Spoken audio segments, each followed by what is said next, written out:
Bonjour à tous, donc on se retrouve pour cette vidéo sur le thème numéro 2, donc le mouvement et les interactions, et pour ce chapitre 2 qui concerne le mouvement et les forces. Alors pour démarrer ce genre d'études, la première chose à faire est déjà de définir un système avant de pouvoir décrire le système. Donc définir un système, c'est définir l'objet dont on étudie le mouvement. Donc ça peut être une balle, un drone comme on a vu dans l'activité précédente, donc on définit d'abord le système. Ensuite, pour des soucis de simplification, on va modéliser notre système, qui parfois est un objet avec des formes un peu complexes. On va le modéliser par son centre de masse. Alors le centre de masse,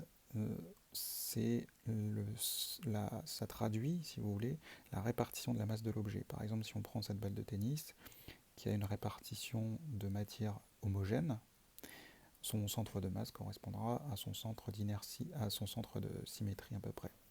Si maintenant on prend le balai que la personne tient juste à côté, on voit que la masse n'est pas répartie uniformément dans le balai. Donc là, du coup, votre centre de masse ne sera pas le centre de symétrie de l'objet, qui en plus ici n'est pas un objet symétrique. Donc tout ça nous indique bien que le centre de masse ici est au point G, et donc on représentera le balai et tous les objets par un point. Alors le fait de représenter les objets par un point, on va perdre effectivement un peu d'informations. Imaginez que ce balai soit lancé vers la droite.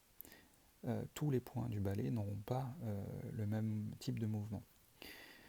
Donc ce qui va nous faire perdre des informations effectivement sur le mouvement de tous les points du balai, mais ce qui va simplifier aussi l'étude, puisque le centre d'inertie G va être du coup un point, et on n'étudiera que le mouvement de ce point, parce que c'est ce qui nous intéresse dans ce chapitre. Voilà, ce qui nous intéresse dans ce chapitre, ce n'est pas la rotation de ce point, par exemple, du balai. Et donc, pour des soucis de simplification en terminale, on étudiera uniquement les systèmes comme des points. Vous verrez un petit peu plus tard la mécanique des solides, où effectivement vous étudierez un petit peu le mouvement de tous les points du solide et voir justement les différences avec le centre de masse. Donc oui, on perd un peu d'informations, mais ici les informations ne sont pas très importantes pour ces chapitres-là. Donc une fois qu'on a défini le système, qu'on l'a représenté par un point qui représente son centre de masse, il va falloir définir le référentiel. Donc le référentiel, déjà première chose, pour rappel, c'est un objet par rapport auquel on étudie le mouvement, auquel on accroche une horloge. Donc pour avoir une mesure du temps et une mesure des durées. Alors il existe énormément, bien évidemment, de référentiels, mais on peut classer certains référentiels dits des référentiels galiléens. Alors un référentiel galiléen, c'est un référentiel dans lequel le principe d'inertie, ou la première loi de Newton, est vérifié. Pour vous donner un exemple où justement certains référentiels ne sont pas galiléens, un exemple tout simple, on va pouvoir considérer que le référentiel terrestre, bon pour l'instant dans les chapitres qui est souvent notre cas, mais quand on parlera des satellites, on passera plutôt sur un référentiel géocentrique, plus adapté à ce genre d'études. Mais le référentiel terrestre, par exemple, est un référentiel galiléen si on considère le mouvement qui a une durée courte devant la rotation de la Terre. Je m'explique. En 1851, Foucault veut montrer la rotation de la Terre, veut mettre en évidence la rotation de la Terre, et place le 3 janvier 1851 au Panthéon, donc accroché au point le plus haut de la coupole, il place un pendule.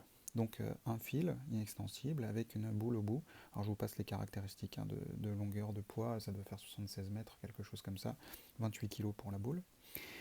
Et il décale le pendule à une extrémité, place une ficelle, brûle la petite ficelle et le pendule se met à osciller. Donc ça c'est une démonstration publique en 1851, il y a eu une démonstration scientifique quelques temps avant. Et donc le public voit osciller le pendule. Alors on a mis des graduations sur le pourtour du pendule, et le public voit osciller le pendule dans les minutes qui suivent, toujours en face des mêmes graduations. Donc le mouvement est plan. Donc là, si je peux vous tracer la rotation, la trajectoire, pardon. Donc on a une trajectoire qui se situe toujours dans le même plan. Et au bout d'une heure, on voit déjà une déviation de quelques degrés. C'est-à-dire qu'on n'est plus dans le plan bleu, mais le pendule aussi dans le plan rouge. Et puis au bout d'un certain temps, on voit que le plan finalement de rotation du pendule se décale de plus en plus. Alors ça, on ne pourra l'expliquer que si on considère que le référentiel terrestre n'est plus justement galiléen. C'est-à-dire qu'ici, les seules forces qui agissent sur mon pendule sont le poids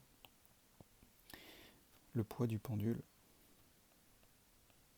et la tension du fil.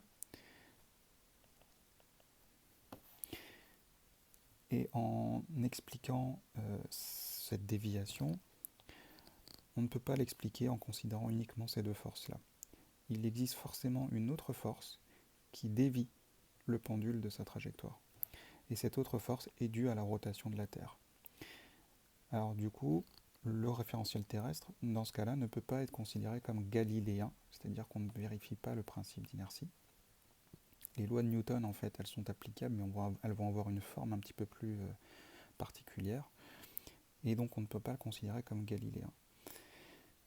Donc ça, vous verrez plutôt dans le détail. Nous, en terminale, on se limitera à des référentiels qui sont tous galiléens, puisque l'étude qu'on fait, par exemple pour le référentiel terrestre, le jeté d'une balle par exemple, la durée de l'étude sera beaucoup plus courte que la durée de rotation de la Terre, donc par rapport à 24 heures. Donc ici, des référentiels galiléens. Si votre référentiel est galiléen, tous les autres référentiels qui seront en translation rectiligne uniforme par rapport à lui seront considérés automatiquement comme galiléens aussi. Donc par exemple, vous êtes sur un trottoir, le banc à côté de vous, le banc qui est à côté de vous sera considéré comme un référentiel galiléen. Une voiture qui roule à une vitesse constante sur une trajectoire rectiligne sera elle aussi du coup considérée comme un référentiel galiléen, puisqu'elle est en translation rectiligne uniforme par rapport au banc. Par contre, un référentiel qui accélère, qui ralentit, qui tourne, ne sera pas considéré comme un référentiel galiléen. Exemple, cette voiture maintenant qui accélère par rapport au banc, on ne pourra plus la considérer comme un référentiel galiléen. Un exemple tout simple, si dans votre voiture, alors oui, c'est une voiture, je vais faire ce que je peux sur le dessin.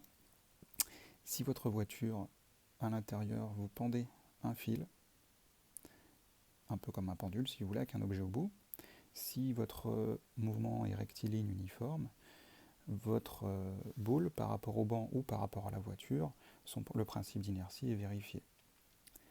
Par contre, donc elle aura un mouvement rectiligne uniforme par rapport au banc et elle sera immobile pour une personne qui est dans la voiture. Par contre, si la voiture accélère, je vais le faire en bleu, on voit très vite que l'objet qui est suspendu est dévié vers l'arrière, sachant que la voiture accélère dans cette direction et ce sens. Donc on ne peut plus considérer à ce moment-là la voiture comme un référentiel galiléen. Donc vous expliquerez plus tard qu'il existe des nouvelles forces qui ne sont pas vraiment des forces en fait, vous verrez. Mais on explique ça par des forces d'inertie qui permettent d'expliquer que le petit objet est dévié vers l'arrière de la voiture. Comme vous d'ailleurs qui êtes écrasé dans le siège durant l'accélération. Donc nous on considérera toujours des référentiels galiléens. C'est une approximation, mais c'est une approximation assez correcte.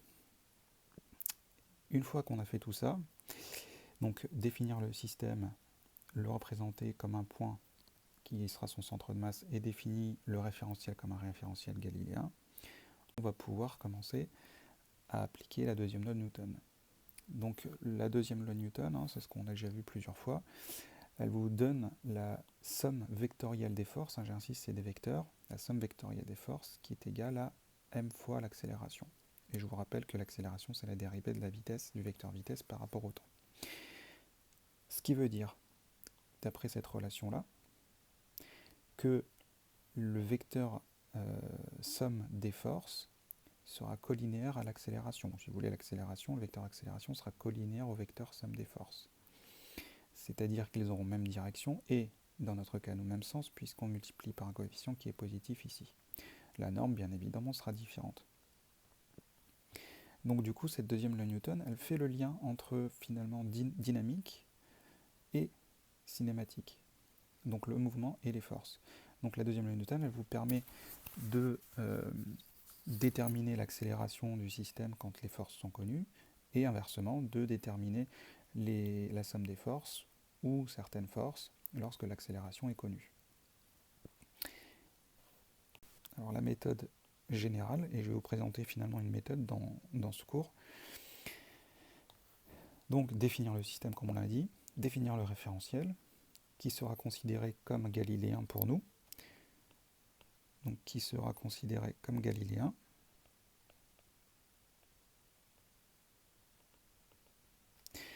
Faire le bilan des forces, les représenter sur un schéma, et ensuite appliquer la deuxième loi Newton. Pour le reste, je vous expliquerai en détail dans la petite application. Et là, pour l'instant, je vais m'arrêter sur le bilan des forces, pour faire un petit rappel sur justement les forces que vous devez connaître. Alors ici, je vous ai refait deux schémas.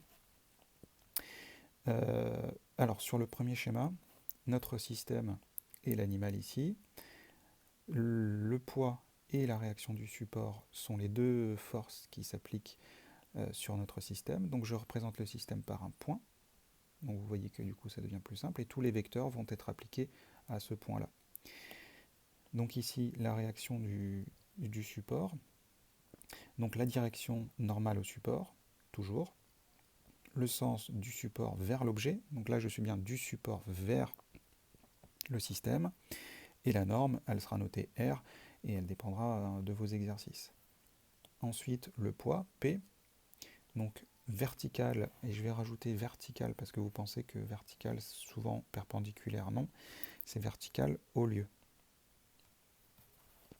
Le sens vers la Terre, j'ai pas mis vers le centre de la Terre parce que justement, vous verrez avec cette considération que le référentiel terrestre n'est pas galiléen, le point n'est pas tout à fait vers le centre de la Terre.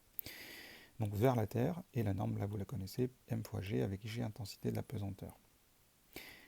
Ensuite, là, l'autre exemple sur l'araignée, donc on a toujours son poids P et qui est suspendu à un fil, donc qui crée une force qu'on appelle une force de tension. Donc la tension du fil, donc là la direction elle sera toujours, ce sera l'axe du fil, le sens du système vers le fil, d'accord, je pars bien du système vers le fil, donc la flèche se fait dans ce sens, et de valeur T, là il n'y a pas de formule à connaître.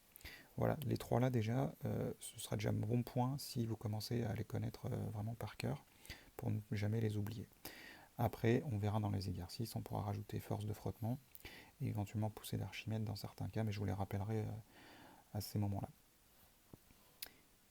Voilà, il nous reste juste à faire une application et justement mettre en œuvre la méthode. Et à partir de là, je vous laisse regarder la deuxième partie.